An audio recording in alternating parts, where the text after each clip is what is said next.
네, 150년의 전통을 잇고 있는 전문가이자 건국대학교 미래지식교육원에서 아파트 풍수론을 강의하고 있는 전동입니다. 자, 풍수와 부동산은요, 결국 다 땅이라는 키워드로 맞닿아 있습니다. 그러다 보니 많은 건설회사라든지 그런 부동산을 분양하시는 분들이 또 저희를 찾고 그렇게 감정을 원하시는데요. 자, 그래서 오늘은 이런 풍수의 원리뿐만 아니라 여러분들이 현실적으로도 집을 찾으실 때 주의하셔야 될 부분들까지도 말씀드리는 아주 의미 있는 영상으로 구성을 해봤습니다. 저에게 컨설팅을 의뢰하시는 분들이 많이 하시는 말씀이 뭐냐면요, 앞으로 이제 내가 이사를 몇 번을 가겠냐, 혹은 지금 살고 있는 곳에서 계속 머무르고 싶다라는 이야기들을 종종 하시는데요.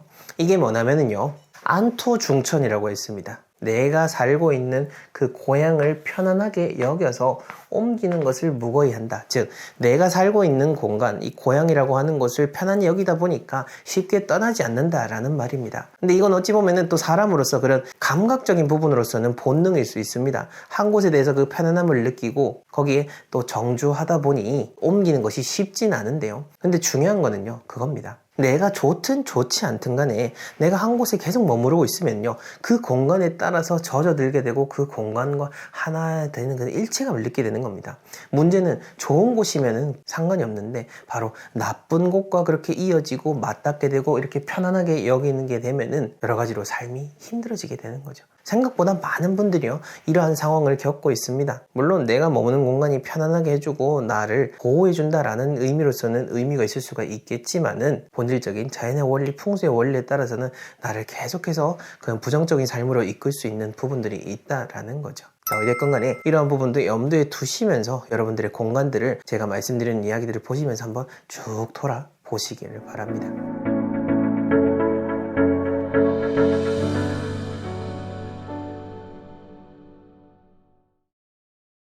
여러분들 남향 다 좋아하시죠? 북향은 들어가면 진짜 망하는 것처럼 생각을 하시는데요, 절대 그렇지 않다라는 거 아주 이름난 곳을 통해서 여러분들에게 직접 말씀드리도록 하겠습니다. 오늘 여러분들에게 소개시켜 드릴 공간은요, 바로 전북 고창에 있는 인촌 김성수 선생님의 생가입니다. 여기가 전형적으로 이게 북향으로 지어진 명당 중에 명당입니다. 여기가 왜 명당이고 왜 북향이라도 잘 될 수 있는지를 하나하나 조목조목 설명드리겠습니다. 우선 인촌 김성수 선생님에 대해서 아시는 분들은 좋지 않은 쪽으로 생각하시는 분들도 많은데, 이 영상에서는요, 어떤 풍수적인 부분으로서 이야기를 드리는 거지 한 사람의 어떤 그 역사적인 평가에 대한 부분을 이야기 드리는 것은 아니니 오해는 없으셨으면 좋겠습니다. 자, 일단 여러분들 이 북향 왜 이렇게 다 싫어하십니까? 바로 해가 들지 않기 때문인 거죠. 특히 이 남향집을 선호하는 것은 옛날 농경사회에서부터 쭉 우리한테 내려오고 있고, 우리에게도 그 문화적 DNA가 남아있기 때문에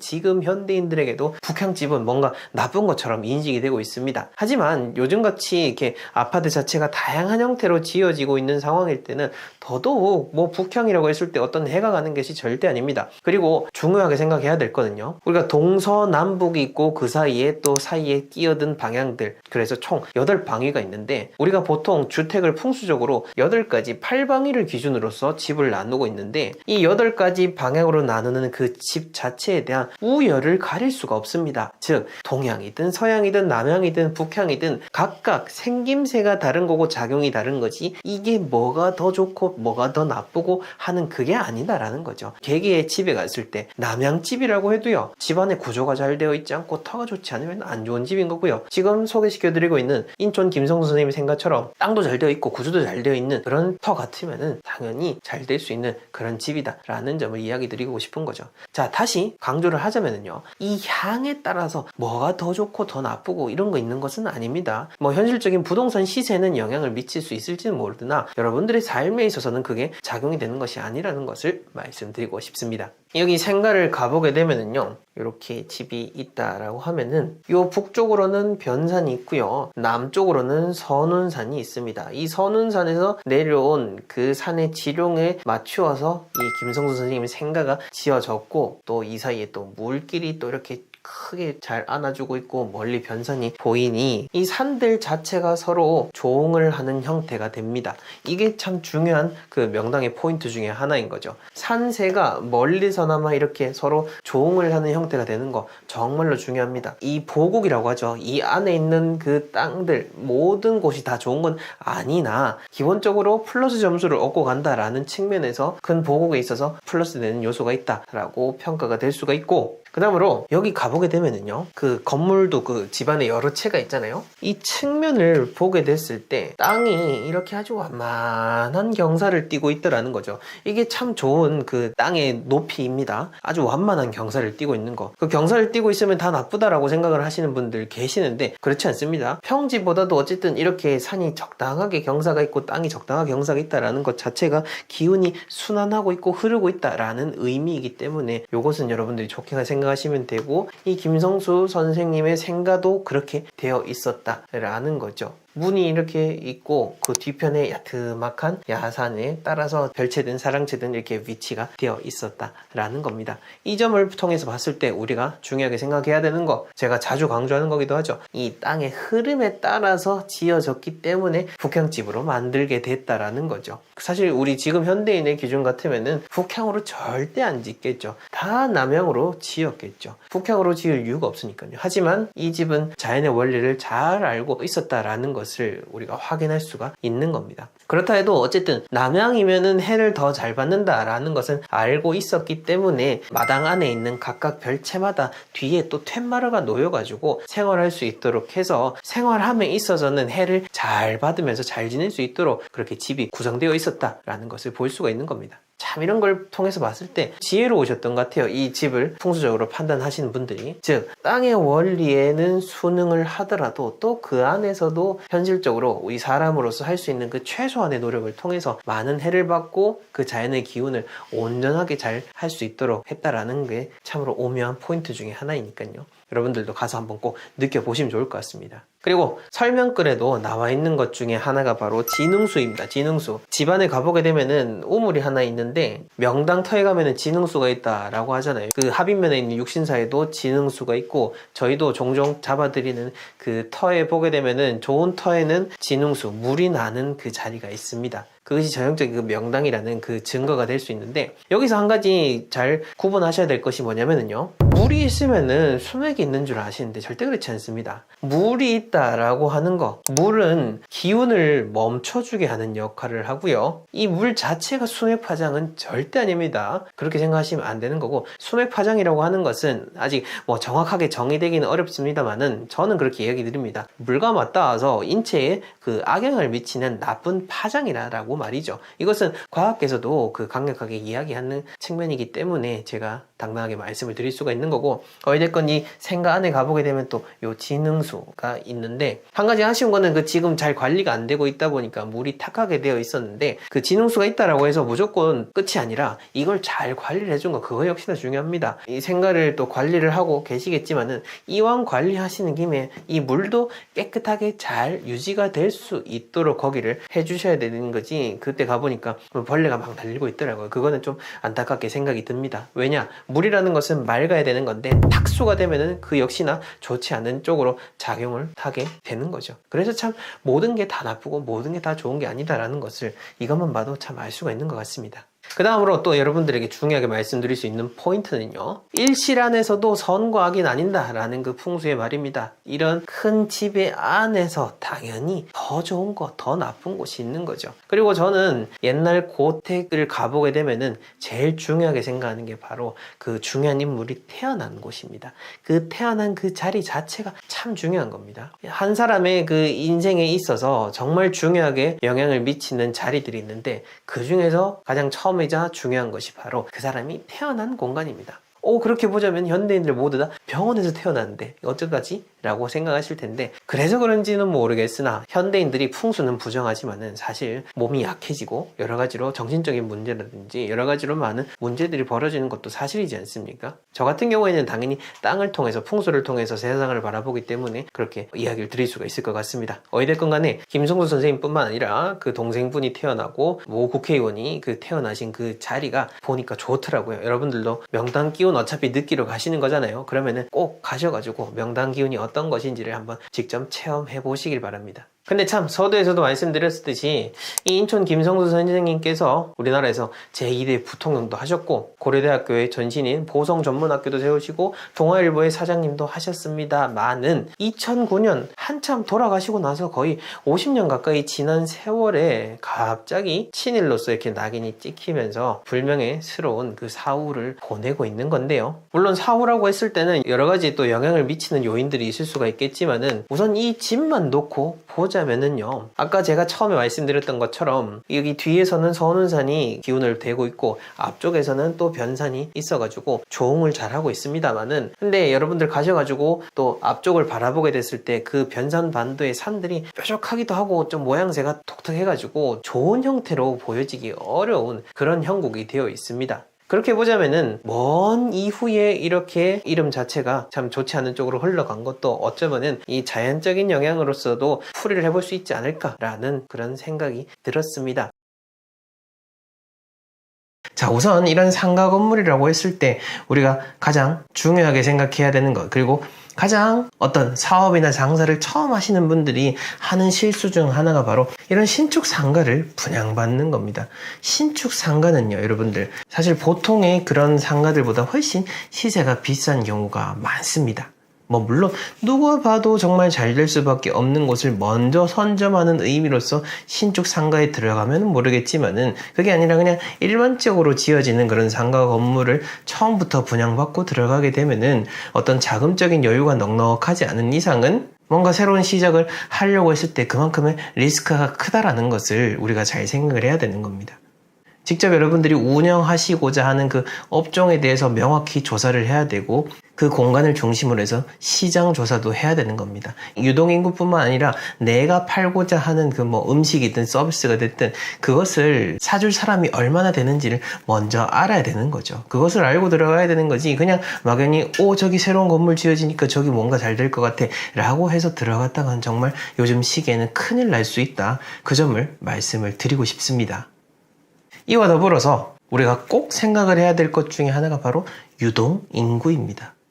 달리 1층이 2층보다 더 비싼 게 아니고, 달리 이런 큰 길가에 있는 것이 안쪽에 있는 것들보다 더 비싼 게 특별한 게 있는 게 아니죠. 우리가 잘 아는 것처럼 보는 사람이 많으니까, 지나가는 사람이 많으니까 그대로 노출이 되고 그 자체로도 홍보 효과, 마케팅 효과가 있기 때문에 그런 거죠. 그런데 이런 유동인구에 대해서 충분히 다들 우리가 인지는 하고 있습니다. 사람이 많은 곳, 즉 목이 좋다라고 보통 표현을 하죠. 이런 곳이 당연히 잘 된다라고 인식을 하긴 하지만은, 정작 내 가게를 운영하고자 할 때 이거를 조금 더 촘촘하게 해서 들어가는 게 정말로 어렵다라는 거죠. 자, 제가 편의점을 한번 예로 들어볼까요? 가끔 상담 오시는 분들 중에서 자녀분이 이렇게 편의점을 차려가지고 잘 안 된다라고 고민해 주신 분들이 계셔가지고 갑자기 편의점이 생각이 나서 말씀을 드리자면은, 아파트마다 편의점 하나씩 다 들어오죠. 그런데 그 아파트마다 편의점 하나씩 다 들어온다라고 해서 그 편의점들이 다 똑같지 않다. 즉, 그냥 지어지는 아파트에 들어오는 상가의 편의점이 당연히 먼저 선점을 해야 된다라고 할지라도 그것도 잘 봐야 된다라는 거죠. 예를 들어서 사거리를 기준으로 했을 때 이쪽에 있는 아파트 단지 경우에는 여기에 딱 차선이 막혀가지고 더 이상 유동인구가 없게 되는 그런 아파트입니다. 그러면 딱 이 아파트에 있는 편의점은 이 아파트에 있는 인구만 포섭을 하게 되겠죠. 달리 다른 단지에 있는 사람들이 이까지 길 건너가서 사는 일은 없기 때문인 거죠. 자, 반대로 이쪽에 있는 아파트 같은 경우에는 이 사거리의 사방 팔통이 다 통하기 때문에 여기 코너에 딱 위치해가지고 이 아파트 단지 사람들뿐만 아니라 지나가는 유동인구까지도 잡을 수 있는 위치라면은 당연히 이 구석에 있는 곳보다 여기가 월세가 싼다라고 해도 일로 가야겠죠. 여기는 싼 게 아니라 그냥 망하러 가는 거기 때문인 거죠. 이 점을 우리가 잘 생각을 해야 되는데, 사실 이게 참 내 거일 때는 그게 잘 안 됩니다. 근데 그래도 이렇게 하나하나씩 고려하고 찬찬히 생각을 해야 되는 거지, 무조건 이렇게 봤을 때 잘 될 것 같다라고 해서 들어갔다가는 큰일 나는 수가 있다. 차라리 안 하느니만 못하다 라는 점을 말씀드리고 싶습니다. 자, 그 다음에는 이번엔 풍수적인 이야기를 좀 들려드려 볼게요. 우리가 1층에 있는 상가가 좋다라고 해도 풍수적으로 좋지 않은 것 중에 하나가 뭐냐면요, 요즘 어떤 건물들을 보면은요, 1층이 조금 안으로 쑥 들어가 있는 경우가 있습니다. 이런 경우에는 시각적으로도 거기 간판이 잘 보이지 않는 부분도 있거니와 앞에 이렇게 그늘이 지고 그늘막이 쳐지고 압박이 되는 형태가 되다 보니까 그런 공간의 기운의 흐름에 대한 측면으로 봤을 때 그 1층 상가라고 할지라도 다른 옆 건물의 1층보다 좋지 않을 확률이 높다라는 점을 말씀드리고 싶습니다. 아마 어떤 측면의 그런 상가인지 아시는 분들은 알 겁니다. 밖에 건물에 기둥이 있고 좀 더 안쪽으로 들어가서 이런 간판이라든지 이렇게 입구가 있는 경우 이 점을 잘 조심하셔야 되는 거고, 뭐 물론 유동인구와 상관없는 곳이다 라고 한다면은 뭐 상관없겠죠. 근데 유동인구와 상관없는 그런 상가 같으면은 당연히 1층에 있을 필요가 없고 다른데 그냥 월세 싼 곳으로 가도 아무 문제가 없기 때문에 당연히 이런 곳들은 좀 조심하시는 게 좋다라는 것을 말씀드리고 싶습니다. 자, 그리고 여러분들이 또 잘 생각을 하셔야 되는 게 뭐냐면은 이제 자금이 또 충분하다 보면은 저기 상가에서는 권리금을 세게 부르네. 권리금을 세게 부르니까 그럴 만한 이유가 있겠거니 하고는 덜커덩 또 살 수가 있거든요. 아마 이렇게 상가를 오픈하시는 분들은 여러 곳을 알아보실 겁니다. 그리고 그 권리금이 참 중요한 판단 요소 중에 하나인 거죠. 근데 권리금 있는 곳이라고 해서 또 무조건 다 잘 되는 거 아닙니다. 그냥 그 사람이 잘해서 그렇게 잘 된 걸 수가 있는 거기 때문에 거기에 대한 후광 효과를 잠시 볼지는 몰라도 그만큼 어떤 그와 다른 업종을 한다라든지 혹은 그 사람과는 좀 차이가 크게 경영을 잘 못하게 된다면은 돈은 돈대로 내고 역시나 사업은 망할 수가 있게 되겠죠. 사실 저희가 또 상가에 대해서도 여러 컨설팅을 해드려 왔습니다만은 정말 누가 봐도 좋은 곳이고 또 풍수적으로도 좋은 곳일 수도 있는데, 근데 사람들이 잘 찾아보지 않았던 곳인데 알고 봤더니 풍수적으로 또 좋은 곳이다 보니 거기에 또 상가가 들어서고 그분들이 잘 운영을 하면서 그렇게 사업이 번창하시는 분들도 봐오고 있습니다. 뭐 무조건 풍수적으로 좋은 것만 따져라 라는 것은 아닙니다만은 이렇게 사람들의 1차적인 생각으로는 잘 캐치해내지 못한 그런 숨은 보석 같은 공간들도 있다라는 거죠. 그래서 제가 말씀드리고 싶은 거는 권리금도 중요한데 어쨌든 비용을 아끼고자 한다면은 권리금이 좀 낮다 하더라도 여기 사람들이 잘 알아차리지 못해서 그렇지 여기에 이거 하면은 분명 잘 될 것이다 라는 그런 판단이 서고 분석이 완료가 된다면은 그런 것도 함께 고려를 해보시라 라고 이야기를 드리는 겁니다. 얼마 전 저희가 강릉에 또 다녀와서 거기에서 오랫동안 수십 년 동안 한과 공장을 운영하시는 그 대표님의 새로운 공장 부지를 보고 또 거기 부지에 맞는 정확한 건물의 좌양과 내부 구조를 설계를 해드리고 왔는데요. 개인 주거 공간도 물론 중요하지만은 이런 상업적인 공간 경영하는 공간은요, 땅의 영향도 많이 받고 또 경영하는 사람의 영향도 많이 받습니다. 즉 모든 요소마다 상당히 민감하게 작용하는 그런 것 중에 하나가 이렇게 돈이 돌아가는 공간입니다.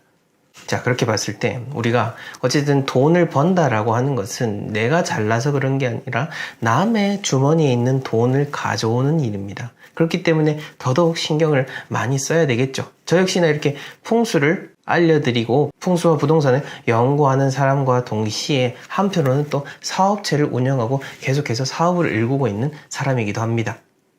그래서 다른 사람의 그런 돈이라든지 다른 사람의 마음 그리고 다른 사람에게 도움이 될 수 있는 측면으로서 항상 접근을 하려고 노력을 하는데요.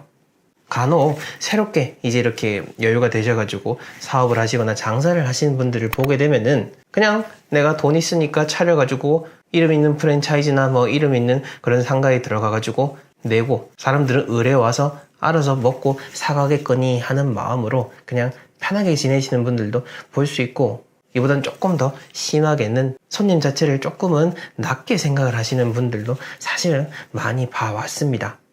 저희에게도 이제 그런 식으로 의뢰를 하시는 분들이 있긴 한데, 만약에 사장님이 그런 느낌이다라고 한다면은 저희는 사실 둘러서 그분들에게 컨설팅을 해드리지 않습니다. 왜냐하면 사람 아무리 풍수적으로 잘 해드려도 어차피 사람을 중요하게 생각하지 않는다라는 것을 알고 있기 때문에 굳이 비용을 들여서 혹은 저희의 노력을 그렇게 투입할 필요가 없는 것을 저희는 내부적으로 판단을 하는 거죠.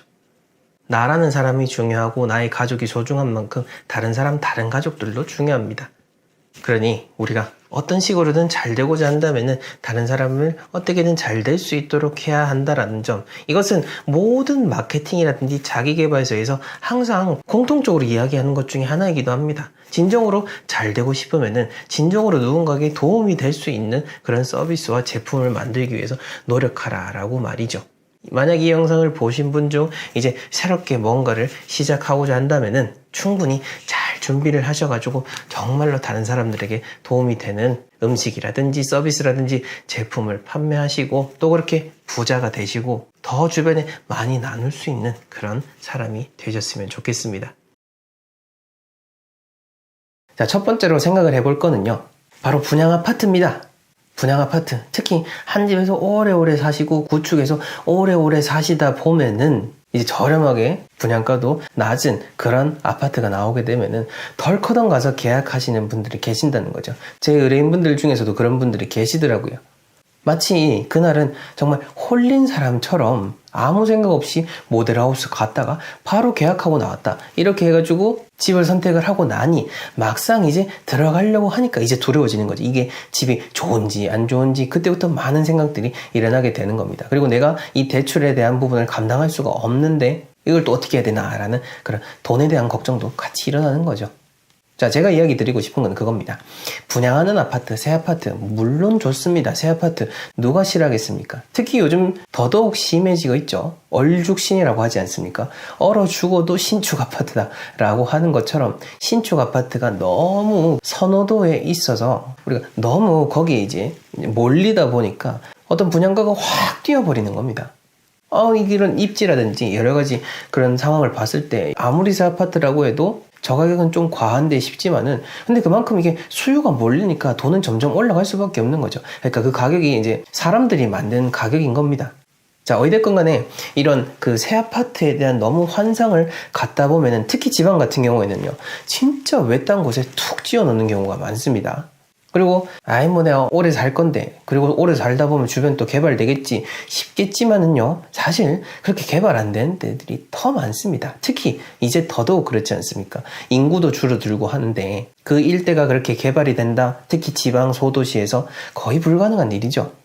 자, 그렇게 봤을 때는 나는 상관없어, 그냥 나중에 빠져나오는 것도 상관이 없고 그냥 이 아파트가 좋아, 진짜 새 아파트 한번 살아보자 라는 마음으로 새 아파트 딱 하시면은 괜찮은데요, 그게 아니라고 한다면은 조금 더 그 입지에 대한 측면, 장기적인 측면도 함께 고려를 해보시라 라고 말씀을 드리고 싶습니다. 이거는 제가 만나는 의뢰인분들에게도 항상 이야기 드리고 싶었던 거니까요, 진심을 담아서 말씀을 드리는 겁니다.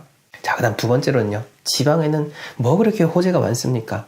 그 호재들 너무 믿지 마시라는 겁니다.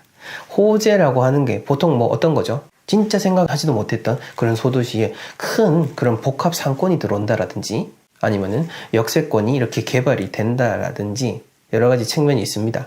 그런 것들을 다 통틀어서 우리가 호재라고 하는데, 그 호재라고 하는 것은 일어나지 않은 일입니다. 일어나지 않은 일 때문에 그 주변에 이제 후광을 보고 막 이렇게 잠시 집값이 들썩일 때가 있긴 있습니다. 또 들썩일 때 이제 이 사업은 확실히 들어오니까 지금 비싸게 사도 괜찮아 라고 해서 덜커덩 샀다가 그 호재가 싹 빠져나가 버리면은 그때는 진짜 낙동강 오리알 신세가 되는 거죠. 사실 투자를 정말로 잘 하시는 분들, 그리고 정말로 뭔가 명확하게 미래에 아직 구체화되진 않았지만은 사업 초기 그냥 말만 떠도는 단계이지만은 명확히 이루어질 것이 확실한 일이다 라고 하면은 뭐 미리 들어가서 사놓는 것도 괜찮지만은 그 호재만 믿고 아무 생각 없이 진입하는 것은 경계하시라라는 겁니다. 자, 특히 어떤 공사 같은 거 있죠. 그거는 진짜 하다못해 건설하다가도 중단이 되는데 삽도 안 떴는데 뭔가 진행이 된다라고 하는 그 말만 믿으면 안 되는 거고, 진짜 공사 업체가 선정이 되는 걸 확인한다라든지 삽 뜨는 거라도 한번 보고 들어가는 게 가장 안전한 거죠. 그러니까 그 주변에 뭐 들어온대 하면서 그 말에 너무 홀깃하시지는 마시라. 진짜 안전하게 가실 것 같으면 눈에 삽 뜨는 게 보인다라든지 명확하게 언론에서 이제 기사화 돼가지고 공사업체가 선정이 됐다라든지 그런 구체적으로 확실시 되는 일이 있을 때 들어가셔야 된다라는 겁니다. 자, 그리고 지방이든 서울 수도권이든 다 똑같죠. 사실 아파트 단지가 작으면 작을수록 이 아파트를 사는 거에 대해서는 한번 잘 고민을 해봐야 되는 겁니다. 아파트가 대단지여야 좋은 이유는 뭐냐면요. 대단지 아파트가 딱 이렇게 정주 인구가 구축이 되니 주변에 저절로 상권이라든지 학교가 따라오게 되는 겁니다. 근데 이렇게 작은 단지다라고 한다면은 여러 가지 주변의 변화에 흔들리기가 쉽다라는 거죠. 그리고 미래에 있어서 그런 집값 상승에 대한 부분도 적을 수밖에 없는 겁니다.